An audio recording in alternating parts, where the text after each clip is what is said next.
احسان خواهش میکنم بذار من برم دیرم شده. نه من میخوام از شما خواهش کنم که این دوتا مطلب شما خواهش میکنم خواهش نکنم احسان دیرم. خیلی از دوستان گفتن این نکته رو من خواهش میکنم. یادت شما سلام میدونید که این اتفاق میفته واقعا چیه الان؟ هر کی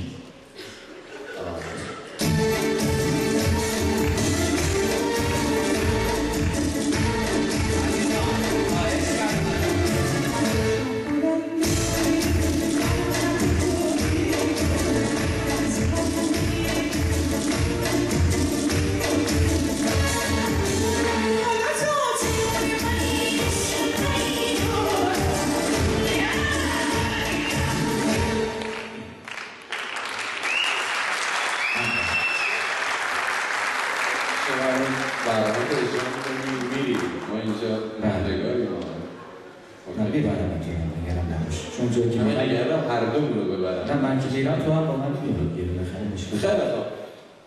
اصلا جا این دوتا مطلب میری یا باز میخوایی؟ نه دیگه من دیگه دیرم شده.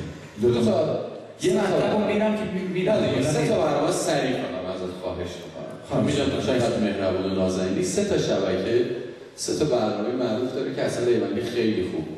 مگر اینکه یه اتفاقی بیفته دوستان محبت کنن نه صبر کن آقای عجله نکن. مثلا بگم این دفعه یه کار دیگه بکنید شما الان دیگه موضوع رو به هم ریختی اشکال نداره.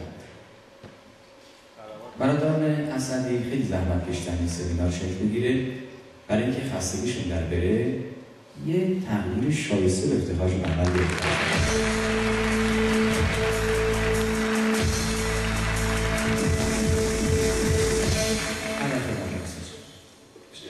شبکه یک حالا هستش که سراغ شبکه دو. شبکه دوی برنامه ادبی است که خیلی قدیمی هم هست و یکی از شاعرای خوب کشور این برنامه اجرا میکنه جناب آقای سهیل محمودی که آقای ریوندی حالا این برنامه رو برای شما یک گذری و نظری یک تیکه‌ایش رو برای شما اجرا میکنه. یه دست برش بزنید که این تحقیق بشه. آقای ایرنده‌ها نشستید شبکه دو سهیل محمودی موسیقی برنامه هستن که خدمت شما برنامه اعلام میکنیم. دوست عزیز خودم شاعری گرانقدر که اشعار خیلی قشنگی رو علی احسان خانی براتون بخصوص یوتیوب دارم خیلی رو بخون باید دست بزنم. و چی میخوانده؟ کسی که قربان وسط برنامه راجع به میمی که افغانی بودن شما اظهار نظر کردن الان به من ثابت شد کاملا. شما نهایتش دیگه خیلی از من بالاتر باشی پاکستانی اونم لب مرزی. این نگاه دلیلتونه. یعنی یه پاچین برای یه پاچ ببره. اونم با بخاطر که مهاجر بودن اجداد شما مهاجر بودن از هندوستان زمانی که از سریلالالانکا. من چه یه نفر خیلی دوست دارم احساس می‌کنم شما دیگه دارید شبیه دوران بلوغ سیاوش قمیشی. یعنی هنوز اینجاها مو داشت. یعنی روی تیکه رو حفظ کرد. یه دست به افتخارش بزن که دلخواست نکنه. افتخار می‌کنم اتفاقا. ایشون خواننده آخه من یه سری آدم هستن که حرف مفت میزنن. جماعت ما گوینده حرف مفت نمیزنه، پول میگیره حرف میزنه. برای همین درست این حرف میزنه. ولی من خیلی دوستش دارم دستی واسش بزنم. یه روز من احسان رو دیدم گریه میکنه.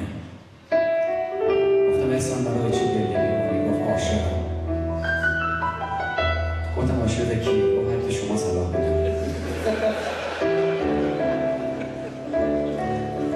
در این خاطر یاد شعری از این خواننده افتادم که ایشون اشاره کرد به گوشه از اسم ایشون.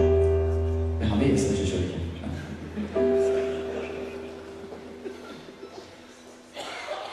من از صدای گریه تو به غربت قوم رسیدم تو چشم و به بارون زدیدم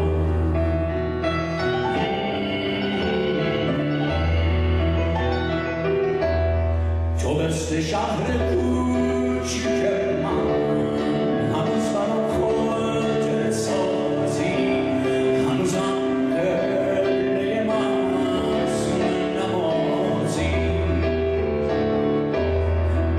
نازی.